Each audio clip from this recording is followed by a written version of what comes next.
Hello, everyone, and welcome to the Tuesday edition of Palmetto Sports Daily. We're talking sports here in the Palmetto State. From the coast all the way to the upstate, I'm Rick Henry in Columbia. We're joined today by Carmine Germain in Greenville and Kevin Bilodeau in Charleston. And we're kicking it off today talking a little college baseball. The College Baseball World Series is going on right now in Omaha. And what a showing by the SEC in getting 5 teams to Omaha. So, yeah, 5 SEC teams out of the 8 lucky enough to make it to the World Series. And it makes me long for the good old days of South Carolina baseball when Ray Tanner took the Gamecocks to Omaha 6 times, winning 2 national championships and playing for 2 others. Now, Kevin Schnall is the leader of the Gamecock program, and he is the 4th head coach since Ray Tanner retired from baseball in 2012. The 3 previous coaches not able to get the Gamecocks to Omaha.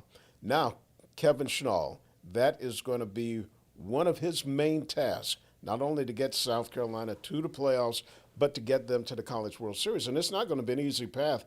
I just said you got 5 SEC teams in Omaha. And so the regular season in the Southeastern Conference, it's a bear. It's brutal. And you've got to pile up those wins to bolster your playoff resume so you'll be in position to host a regional or super regional, which makes it an easier path to get to the College World Series. Here's Kevin Schnall about competing in that rugged Southeastern Conference. Resources, right? The SEC. Last year alone, 107 draft picks, $95 million in the draft, 13 first-rounders. It's the major leagues of college baseball. And if you're competitive, you want to measure yourself against the best, this is the league that you want to be in. And this university, under Jeremiah's direction, is committed at the extreme highest level, and we're excited to compete in this league.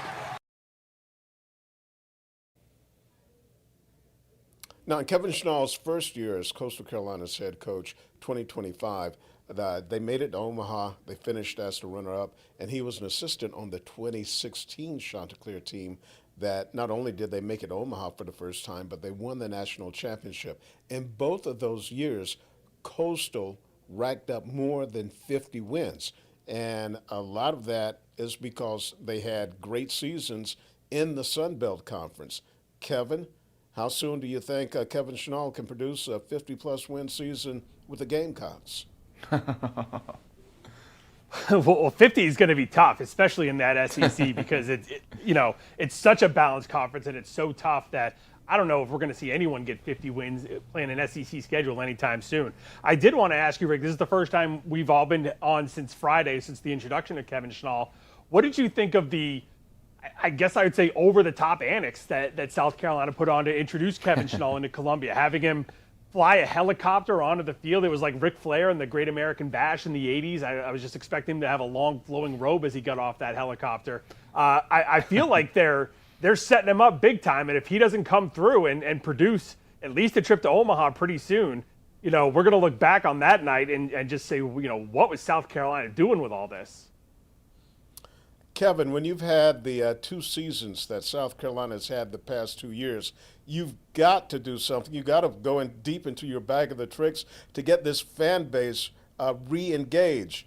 And so they needed a little something extra. I think the fans that were there, they really enjoyed it, but not only did they have my man fly in on a helicopter, but they had free concessions, free hot dogs, popcorn, pretzels, soft drinks, candy. You name it, you did have to pay for your own beer. So, but you're right. I mean, there's going to be a lot of pressure on that man because fans aren't going to be happy, hey, just making it to a regional. Then they're going to say, okay, we need to get to a super regional. Get to a super regional. If you don't make it to Omaha, it's like, here we go again, another guy who can't get us back to Omaha. So, yeah, they had to do some stuff, but you're right. He knows what he's getting into, and he knows he's got to win. He's got to win quickly, win big, get this program back to Omaha and compete for another national championship. Yeah, Rick, I really like what they did. You got to reingratiate the fan base after these two despicable seasons back to back, including the worst season in Gamecocks history this past year.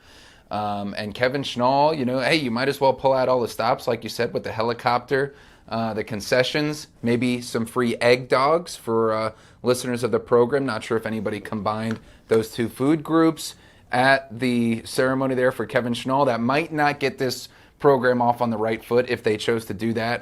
But I think Kevin Schnall will, and I think the standards have been so far lowered because of the past 2 years that even just a trip to the NCAA tournament would be at least trending in the right direction and successful coming off the past 2 years. So I think even though, of course, the storied history of the Gamecocks, like you really eloquently went through, Rick, is very high, based on the past couple seasons, I think the standard has been kind of reset for what success looks like and building that momentum back to a team that could reach the World Series again. Egg dogs is the only thing they should have been serving the last 2 years. Well, yeah, we're trying to watch that team and just make the fans go through that punishment of eating one of those as you're watching that team on the field. Yeah, Carmine, you bring out the egg dogs when they start winning again and winning big. Then the fans will buy and eat just about anything. So now is not the time for egg dogs. You want to run the fan base completely out of town? Yeah, serve them up some egg dogs right now. Oh, yeah, you're right. No, you got to keep it on track for now. One of the interesting things Schnall said on Friday was he talked about the help he got from Monty Lee as Monty was leaving the program, giving Kevin Schnall kind of an update on all the players and who was coming in and who was going out, and just giving him, kind of a rundown of what he could expect for everyone returning to the team. And apparently that was the last thing Monty Lee did before he left South Carolina permanently, because just on Monday, he was officially introduced as the new associate head coach here in the Low Country back at the College of Charleston. We've been talking for months about Monty's journey all around the state and how he went from an assistant at South Carolina to becoming the head coach at CFC, to the head coach at Clemson, back to an assistant at South Carolina, and now returning to the Low Country one more time to be an assistant under Chad Holbrook at the College of Charleston. And, I would say this has to put them up as one of the better coaching staffs, certainly in the state, if not all of mid-major baseball, having a guy in Chad Holbrook leading this team who's been to the College World Series as an assistant coach at South Carolina, and then having a guy like Monty Lee, a guy who took CFC to a super regional a little more than a decade ago and then went on to be the head coach at Clemson and then be an interim head coach at South Carolina. So a lot of expectations. Monty, we've talked before about what a great recruiter he is in this state. He's already putting together a good recruiting class for CFC in the couple of days he's been here, including bringing Garrett Fulmer, the Citadel catcher. He announced today he's going to cross over the bridge, going to play for CFC next season. So that's a big deal for CFC behind the plate. Monty talked yesterday about coming back home and being a coach once again at the College of Charleston. I've had my eyes on Monty for about 3 or 4 years, to be told. It's not something that just came from overnight. He's a diehard Cougar. He loves this program. He loves the school.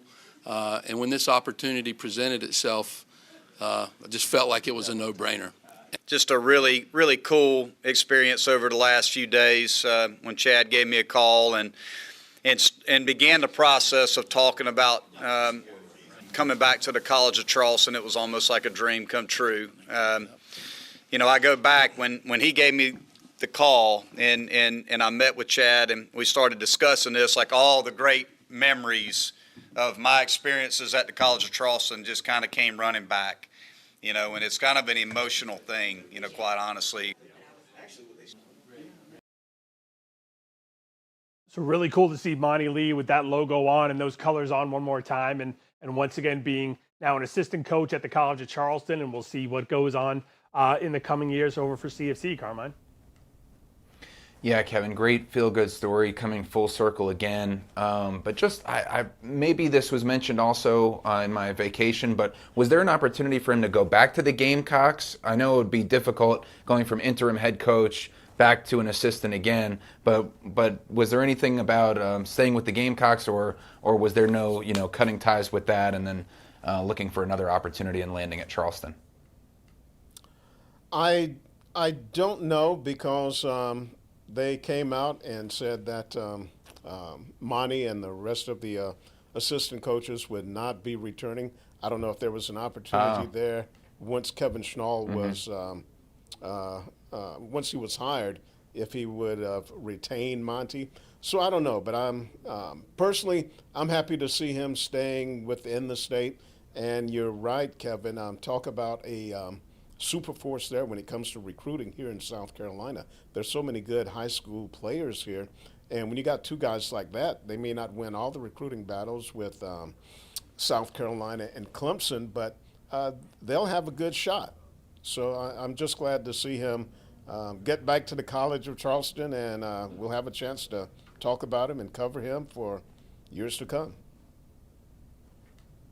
Yeah, really excited about that. And, you know, with the Citadel coming off that trip to the NCAA tournament, and now CFC has some momentum as well with this coaching addition to their staff, it's going to make for some really fun matchups. And CSU also had one of their better seasons last year as well. So baseball in the Low Country really taking a turn over this last year.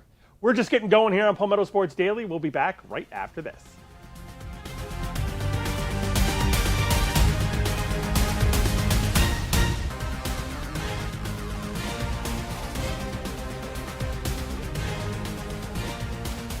Welcome back into Palmetto Sports Daily. Now, we had our two biggest coaching vacancies in the state filled last week as Kevin Schnall went to South Carolina, Chris Lamonis went to Coastal Carolina. That left the other one here in the Low Country in a completely different sport, but in hockey, the South Carolina Stingrays finally finding their new head coach today. They made the announcement earlier this morning. They're hiring Jesse Kalecki as the new head coach of the Stingrays. And kind of an interesting situation. Kalecki has been the head coach of the Fort Wayne Comets for the last 3 seasons after coming over as an assistant from Florida.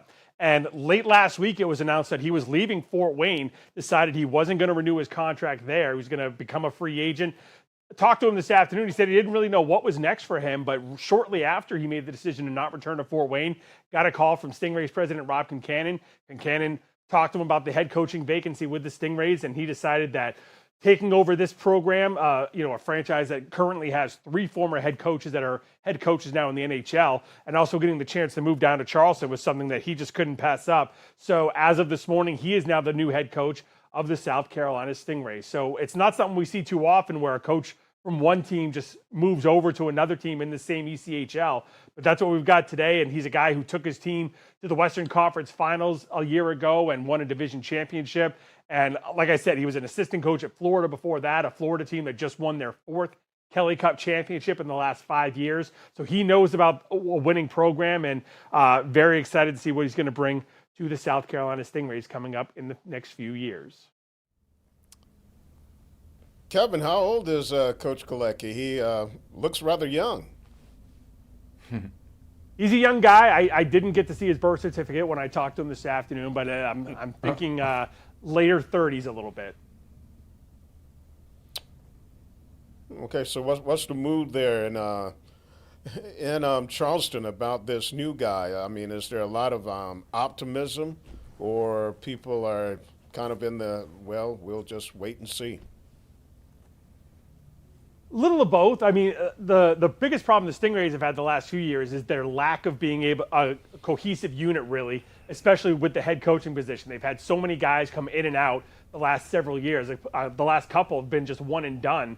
Jared Nightingale a couple years ago led the Stingrays to the best record in the league during the regular season, but he did so well that even though that was his first job as a head coach anywhere in pro hockey, just after 1 year, he got a job in the AHL. So that kind of hurt them a little bit. And then bringing in David Warsofsky last year, it really looked like he was going to be a guy who was going to stick around for a couple of years. But after just 1 season, he decided that coaching really wasn't what he wanted to do either. He wanted to be more on the player development side. So he leaves after just a year. So I talked about trying to get the cohesiveness a little bit more with that head coaching spot. And Jesse said that's something he's hoping to do in the Low Country here over the next couple of years. So hopefully that works out a little bit better for the Stingrays than the last couple have.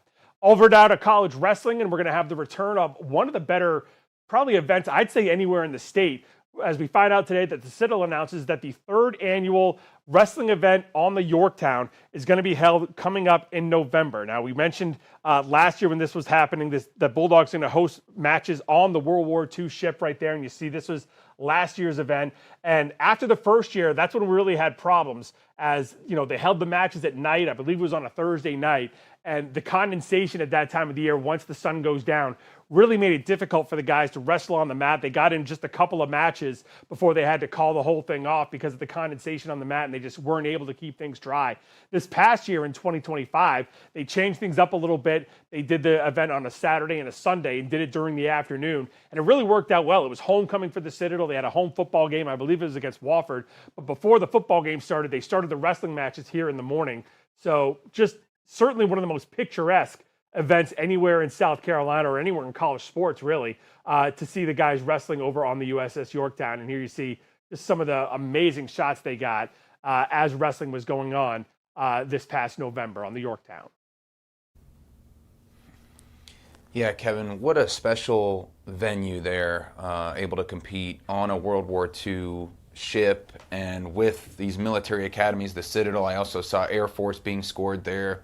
And I just got back from Ireland recently, and I was on a boat replica that was used to take Irish immigrants over during the Irish potato famine. And you really just get a strong feeling being there. But like when you're covering that, what's the feeling of patriotism and just American pride and nostalgia that you get from seeing these military academies compete on a military ship? Yeah, it's really cool to see the wrestlers themselves, kind of get a sense of what they're being part of it. Like you said, just the patriotism they get to see from being just on this ship and having such a good time. And like I said, the visuals you get to see and just coming down from the bridge and especially, I mentioned the first one a couple years ago, you got to see the sunset over the bridge and over the ship as the wrestling matches were going on. So it's one of the more special events we've had here in the Lowcountry in the last decade or so. So very excited that that's coming back this coming November. We've got more to come here on Palmetto Sports Daily. We'll be back right after this.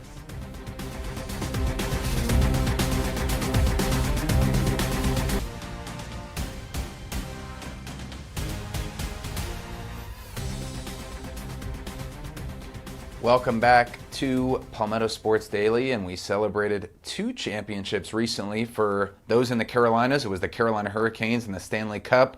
For me, a native New Yorker, you can see my not-so-subtle polo shirt here to celebrate. It was the New York Knicks winning their 3rd championship in NBA history and their first in 53 years, beating the San Antonio Spurs 4-1.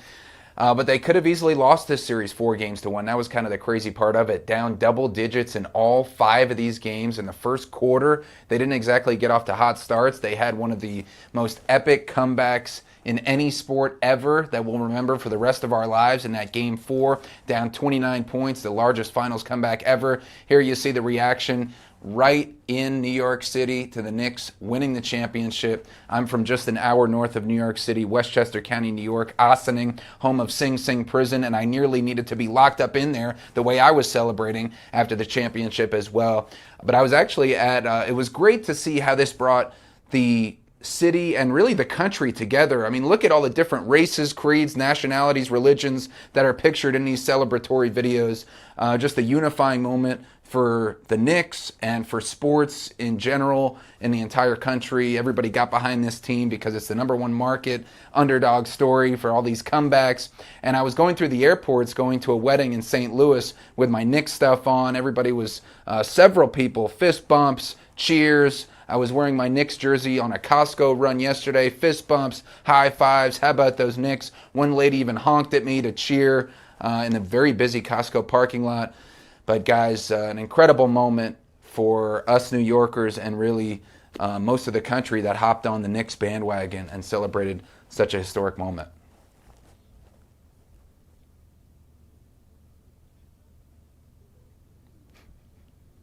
Is he not listening? Oh okay. my gogosh. Why is he so upset, Rick? Why is he upset? I couldn't listen to any of that. Well, he's a Boston fan, so he's going to be a hater. Carmine, I got to ask you. You said You should have been locked up the way you were celebrating. What in the world were you doing? I need some info No, I was really just boogieing on the dance floor. It was during the wedding that I was at, and a bunch of people were watching at the same time, and we were all celebrating. People got me as the token Nick fan, so they were, high-fiving, and no, just a few drinks at the Anheuser-Busch factory and some FaceTimes with friends. Nothing too crazy. Okay, I understand now. You on the dance floor. Yep, you probably broke some laws right there. Glad there's no video of that. But I'm real happy for you, Carmine. I mean, a 53-year drought is over. I'm glad that you finally got to see your team win it all. All right, Producer Nick, are we done? Thank you. We need a break? All right, we need a break, so we'll be right back.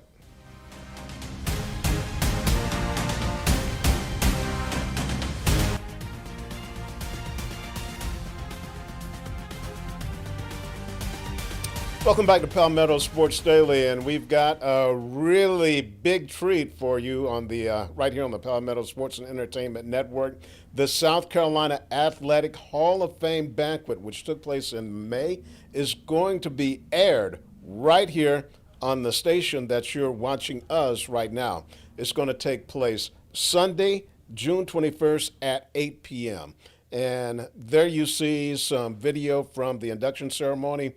Now, a lot of people think when they hear South Carolina Athletic Hall of Fame that we're talking about the University of South Carolina. No, this is the statewide Hall of Fame. You see Steve Spurrier. He was one of the inductees this year. And the head ball coach says what he likes about the South Carolina Athletic Hall of Fame is not for just football. You have women also included, Olympians, basketball, tennis, golf. It's one of the better events in the state. So, yeah, make a note of it. Sunday, 8 p.m., right here on the Palmetto Sports and Entertainment Network. That's going to wrap it up for this edition of PSD. Have a great evening, everyone.